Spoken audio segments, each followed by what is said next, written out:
There's a sacred power flowing through you. You may not see it, but you feel it. Every time you light up around certain people, every time you're drained after others.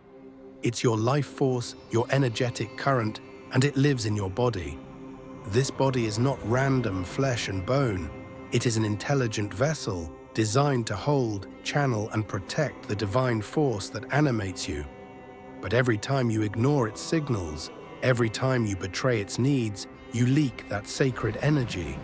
Slowly, silently, but surely.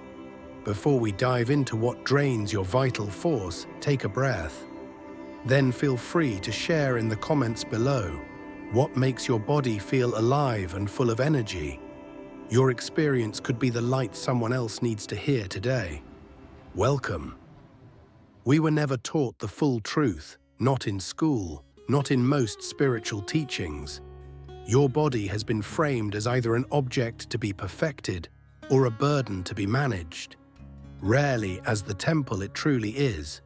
But ancient wisdom, intuitive knowing, and even modern science agree.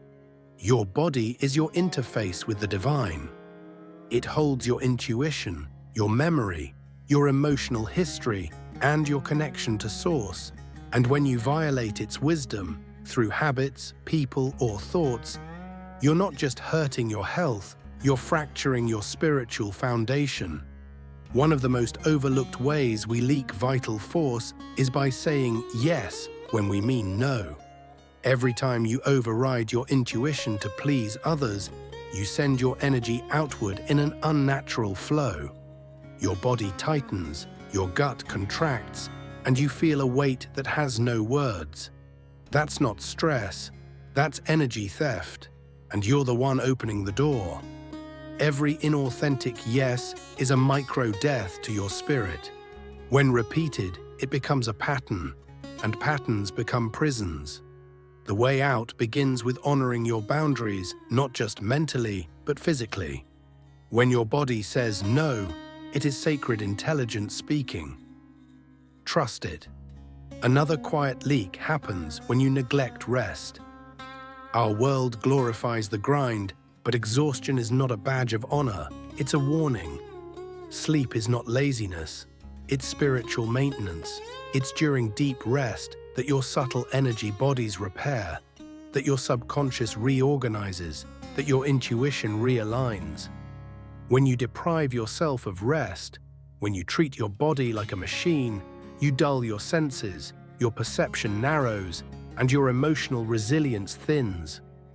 What begins as fatigue becomes confusion, disconnection, irritability. You're not broken, you're depleted, and rest is the medicine. Then there's the energy you lose through comparison, scrolling through perfect bodies, curated lives, success stories that feel 1,000 miles away. This is the poison of modern culture. Your body registers each image not just intellectually, but somatically. Your nervous system tightens, your breath shortens, your worthiness trembles. You might not notice it, but your energy field does. Every time you judge your temple against someone else's highlight reel, you create cracks in your aura. You begin to abandon your own sacred architecture to chase an illusion. And nothing leaks more power than self-rejection. Even the way you speak about your body matters.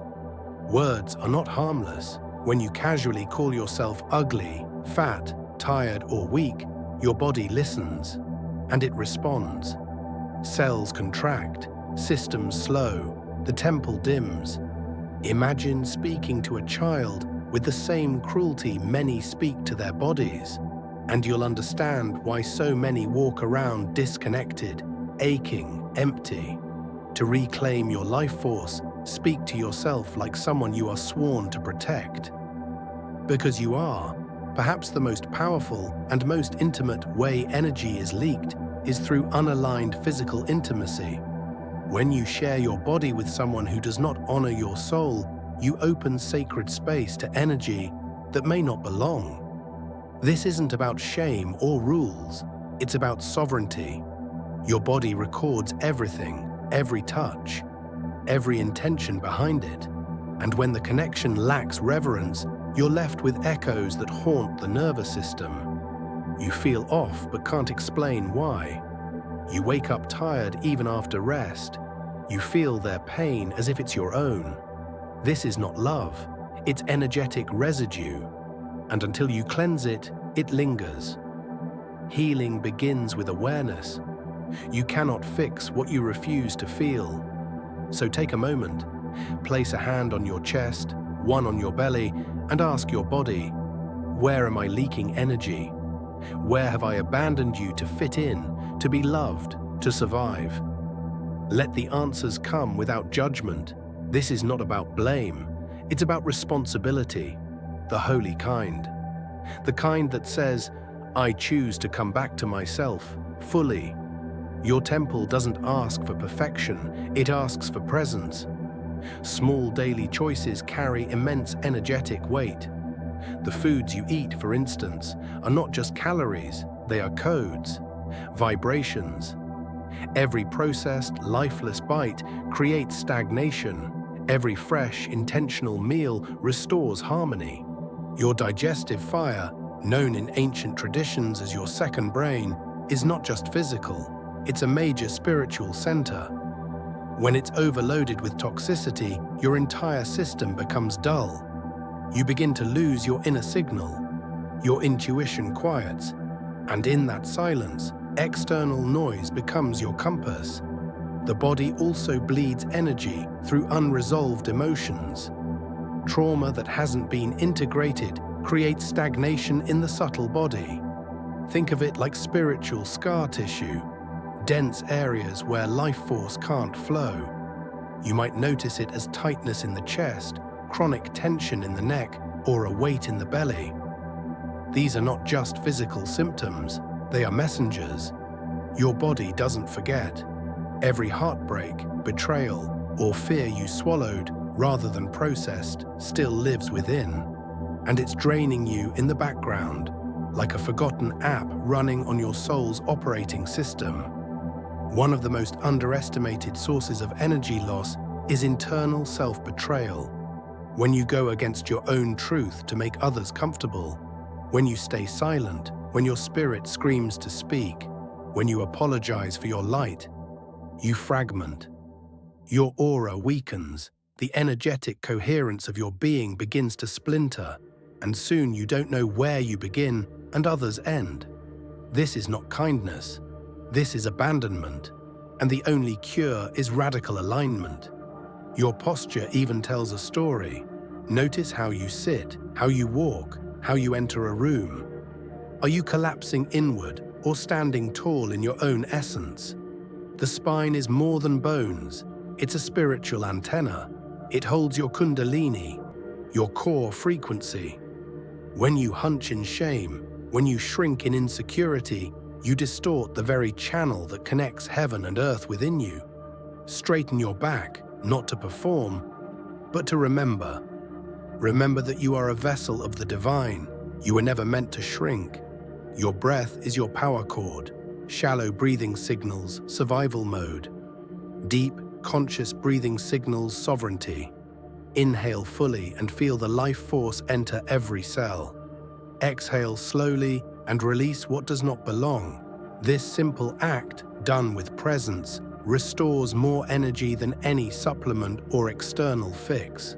It tells the body, we are safe now, you can come alive again. Sometimes we lose energy not through chaos, but through chronic numbness, apathy, that quiet sense of disconnection. We scroll, we consume, we distract, hoping to feel something, anything. But numbness is not peace, it is suppression. Your temple longs to feel deeply, to move, to express. Dance, sing, cry, create. Your life force wants movement. Stillness is sacred, but stagnation is a prison. Don't confuse the two. And then there's the energetic impact of your environment. Clutter, noise, harsh lighting, chaotic spaces. These all drain your nervous system. You may not consciously register it, but your body does. Your temple is sensitive. It thrives in beauty, order and harmony. Create a sanctuary where your nervous system can rest, where your spirit feels held. Even if it's just a corner, a candle, a plant, let your space reflect the sacredness you are reclaiming. Let's go deeper now, because your body doesn't just carry your spirit, it speaks for it. Every illness, every tension, every fatigue is a message from your soul. These symptoms aren't flaws to be fixed, they're signals to be decoded. If you're constantly tired, constantly inflamed, if your skin reacts, your digestion falters, your sleep evades you, it's not just physical, it's energetic. Your system is telling you something is draining me. Pay attention. Often it's your own inner dialogue. The words you repeat silently every day shape your biology. If your internal narrative is one of shame, guilt, or inadequacy, your cells absorb that frequency. Your immune system listens. Your organs respond. You become your own energetic saboteur. The first step in healing your temple is speaking to it like it matters, like it's sacred, like it's worthy, because it is. This is not about toxic positivity. It's not about ignoring pain. It's about honoring truth without drowning in it. It's about seeing your wounds without becoming them. When you look in the mirror, can you meet your own eyes and say, "I choose to love you, even here, even now"? That choice, repeated often enough, rewires the very structure of your aura. It strengthens the container that holds your light. Another hidden source of energy leakage is misaligned sexuality. This isn't about morality, it's about energy exchange. Your body stores every intimate connection. When you merge with someone who is not in harmony with your spirit, it leaves a trace. If you constantly give your sacred energy away without consciousness, you dilute your own field. Over time, it becomes harder to hear your own guidance. Your intuition clouds. Your creative spark dims.